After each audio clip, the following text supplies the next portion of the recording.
Hi everyone, this is Étienne from San Jose State Philosophy, and I'm here to present a recent article of mine titled Free Speech and the Legal Prohibition of Fake News, which was published in the journal Social Theory and Practice. So let me start by explaining why I wanted to write this article in the first place. In response to the growth of misinformation on social media, Western European liberal democracies have recently enacted laws that prohibit the diffusion of fake news on social media. The main example I discussed in the paper is a law passed in France by the Macron government, which is called the Law Against the Manipulation of Information, which basically allows judges to order the removal of individual pieces of content from social media, including fake news in certain circumstances.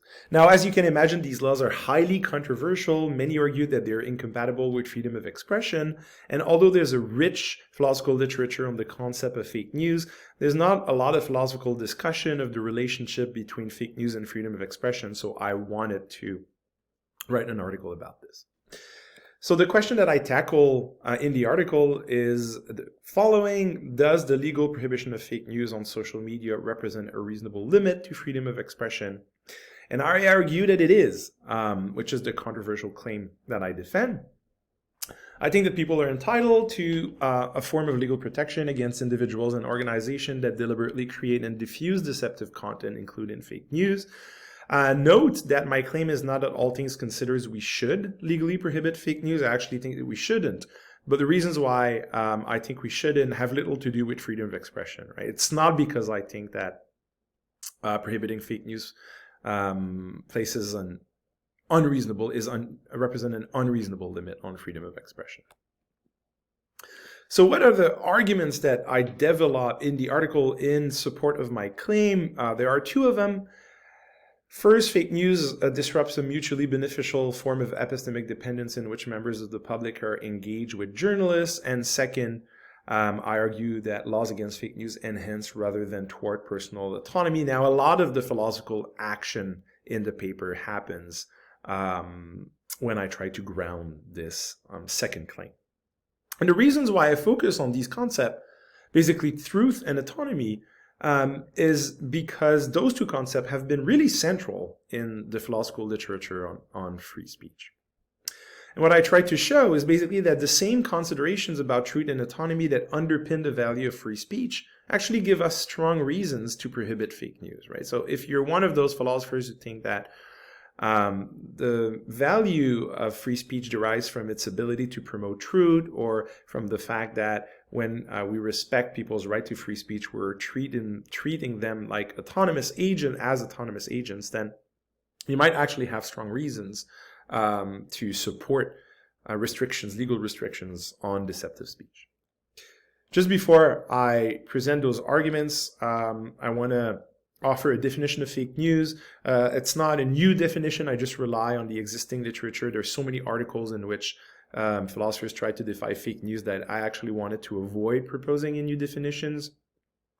So in my view, a story qualifies as fake when it contains false claims, it mimics news, that is, presents itself in the traditional format of news stories, and also its originator did not intend to communicate true claims, that is indifferent to the truth and intends to cover up this indifference. This means that in order to decide whether a piece of content qualifies or not as fake news, we'll need to think a bit about the intentions of its originator. And in order to think about the intentions of its originator, we're probably going to have to think about the production process in which the article or the piece of content was produced. More on that in the article itself. So the first argument that I develop, I call a social epistemological argument for the legal prohibition of fake news, because it draws from central themes in social epistemology. So this argument basically rests on three claims, the first two of which are really, really prominent in social epistemology and widely discussed. So first, mutual epistemic dependence. We need to rely on each other's testimony to form true beliefs about the world, which allow us to pursue our practical interests. Expert testimony, well, experts really play a crucial role in social epistemic dependence, given that their testimony generally alleviates the cognitive workload of lay people. There's some stuff that we don't need to know because experts know it in our place, so to speak. And importantly, for the first argument, I propose to conceive of journalists as experts, at least in a weak sense. I think that journalists are experts in recent political events.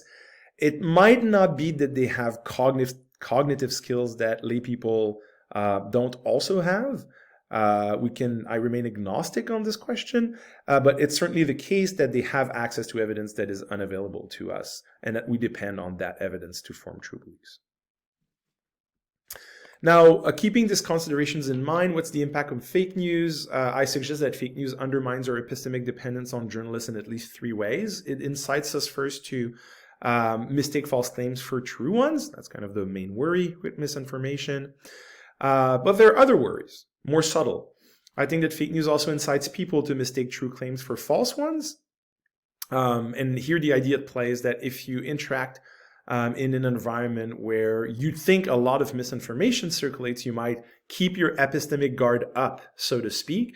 You might become very skeptical of the information that you encounter. In certain cases, the claims that are going to be communicated to you are true, but you're going to be skeptical and think that they are false. And when this happens, then you miss an opportunity for truth.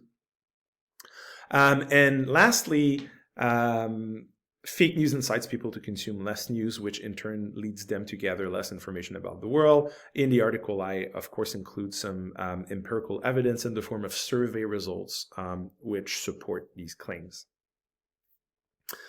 So that's it for the first argument. But as I said, a lot of the philosophical action in the paper happens when I when I develop the second argument. And the way that I use to develop the second argument is that I basically pose a serious objection to the argument that I've just presented to you. And then I respond to this liberal objection. And my second argument is basically the response to this objection. So let's start with the objection, and then I'll move on to my response. Here's the objection. Let us assume that the story I've just told you is plausible. Let us assume that fake news threatens society's epistemic welfare. Let us also assume that the legal prohibition of fake news effectively protects society's epistemic welfare. Now, prohibiting fake news, the objection goes, is still incompatible with our moral right to free speech. And the protection of people's moral rights ought to trump society's quest for epistemic welfare. I think that one article in which you're going to find a fairly strong version of that objection is Tim Scanlan's 1972 article on free speech, titled A Theory of Freedom of Expression, in which he poses an objection against the prohibition of deceptive speech, right? He does other things in that article, but this is really what is relevant for my reflection here.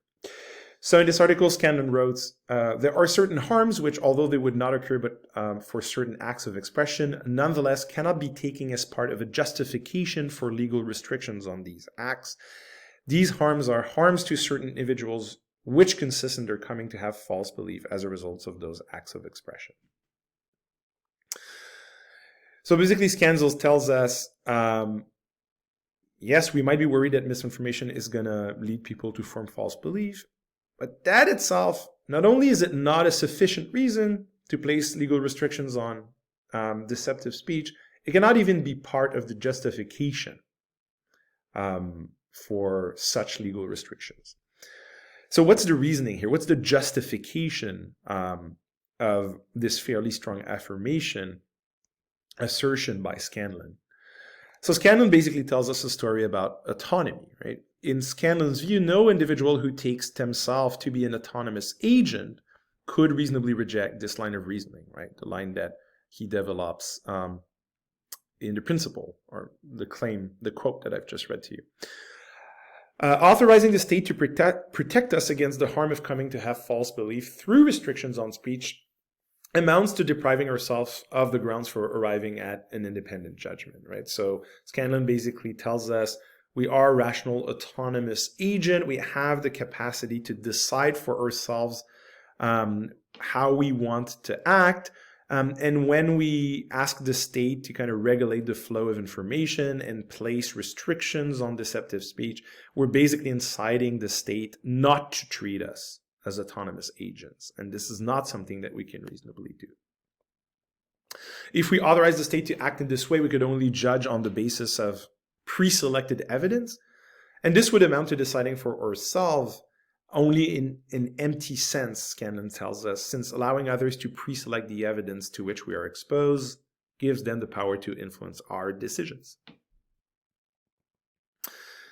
How can we respond to this objection? Or how do I propose to do so in the article? Well, I begin by noticing that there's, of course, a lot of different conceptions, philosophical conceptions of autonomy that are available in the literature. And what I do in the article is that I contrast two. So first we have Scanlan's conception of autonomy, which we can call the liberal conception. And according to this conception of autonomy, having access to an unregulated flow of speech protects an agent's autonomy, even if this prevents them from making good decisions. I emphasize this because it's going to be the key difference between this conception of autonomy and the other conception of autonomy that I'm going to consider in a few seconds. Why is that so? Because then, in that case, no one is preventing the agent from deciding for themselves. No one is kind of mingling or interfering with the flow of information. And by way of contrast, when the state does that, when it doesn't interfere in the flow, a free flow of information, for instance, by enacting laws against deceptive speech, then it thwarts autonomy. It prevents people from making decisions for themselves and treats people as if they're not autonomous agents. Here's another conception of autonomy, which I call the reasons-responsive account of autonomy. According to this alternative account, the level of autonomy enjoyed by an agent essentially depends on their capacity to appreciate reasons that allow them to effectively pursue the goals they freely set for themselves. There's a typo on the slide, sorry. It's pursue, not person. And on this account, misleading speech like fake news itself can be envisioned as undermining autonomous agency because it might lead some people to form false beliefs which are going to prevent them from appreciate reasons. And if they did appreciate those reasons, they would be in a better position to actually pursue the goals that they freely set for themselves. If this is so, then successful legal attempts to curb fake news can be envisioned as promoting rather than thwarting autonomy. This is fairly abstract stuff, right? This reasons, responses in a story. So let me just give you a concrete example to illustrate the second conception. Imagine that Sarah strongly desires to protect her children's health, like most parents do, but has come to believe that vaccines cause autism as a result of reading fake news articles. We can say that Sarah has a reason to have her children vaccinated. It's a goal that she freely set for herself. But in this case, fake news has decreased her level of autonomy. Why? Because it prevented her from appreciating this reason and preventing her, hindered the pursuit of her own goals, so to speak. Okay, so at this stage of the reflection, I want you to notice that we're kind of we're kind of in a dead end, right? Why? Because we have one conception of autonomy, the liberal conception, the one that kind of undergirds Scanlan's discourse on free speech, which supports the claim that legal restrictions on deceptive speech thwart autonomy. And then you have a second conception, the reasons-responsive account, according to which it's not restrictions on deceptive speech that thwart autonomy. It's deceptive speech itself that thwarts autonomy. And then placing restrictions on deceptive speech might actually promote autonomy by helping people achieve their own goals. So what do we do? And what I propose to do in the article is basically to use the good old method of reflective equilibrium and to think about the current laws that regulate speech that are implemented and have been implemented in liberal democracies, and then to wonder what is the philosophical conception of autonomy that is the most easy to reconcile with those laws? So one reason to prefer the reason's responsive conception of autonomy, one reason I think that we should endorse that one prefer that one to the one defended by Scanlan over the liberal one, is to point out that only the former is compatible with uncontroversial democratic laws against deceptive speech. And here, the laws that I have in mind are laws against false advertising. So in the United States, for instance, the FTC enforces truth in advertising laws, according to which all advertisements must be truthful, not misleading, and when appropriate, backed by scientific evidence. Now, let us ask ourselves for a minute, what's the justification? What's the rationale behind these laws? Well, I think that the story is basically the following. Like fake news, false advertising hinders our capacity to appreciate reasons, which itself allows us to effectively pursue our goals. The example that I give in the article is that we do think, for instance, that someone who sells sandwiches should not be able to falsely advertise these sandwiches as being kosher, because that might lead some people who want to eat kosher to think that they are in fact kosher. And then if they ate that sandwich, which is not, then that would run contrary to some of their very serious and significant practical interest, or religious interest in this case. And I use this example just to show that the laws against false advertising that we think are legitimate are not only those that protect people from physical harm. Okay? We can say that both fake news and false advertising undermine a valuable social institution that depends on honest testimony to function well, and for this reason deserves governmental protection. And what I do at this stage of my reflection is basically to kind of raise a challenge, right? Which is the following, by asking the following question. If this justification of restrictions on deceptive speech, right, we don't want people to form false beliefs because then they're going to be not in as good as a position to pursue the goals that they freely set for themselves. If that justification applies to laws against false advertising, why should it not apply to fake news, right? The kind of worry with false advertising and fake news is pretty similar, I think. I definitely don't think that raising this challenge is going to put an end to the discussion on the relationship between freedom of expression and deceptive speech, including fake news. But I think that it points to one way in which the philosophical discussion can evolve, right? What philosophers can do to kind of meet this challenge that I raise is to think about the morally relevant differences between false advertising and fake news, the morally relevant differences between laws against false advertising and laws against fake news. Now, the last thing that I'll say is that actually this is not where the article ends.